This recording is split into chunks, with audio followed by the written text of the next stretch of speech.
¿cuál ha sido el hiking que se te ha hecho más fácil? Más fácil, pues sin duda en la área, si tienes el Vancóptero, Ese, ¿no? ese mero. Ese yo creo que también es el más más fácil y yo diría por donde tiene que empezar uno.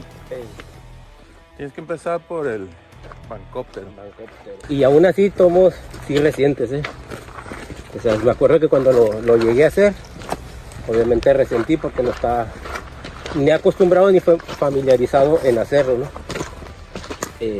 Pero estuvo chida la experiencia, y conforme fuimos avanzando en seguir viendo, acuérdate que empezamos a hacer los circuitos más largos.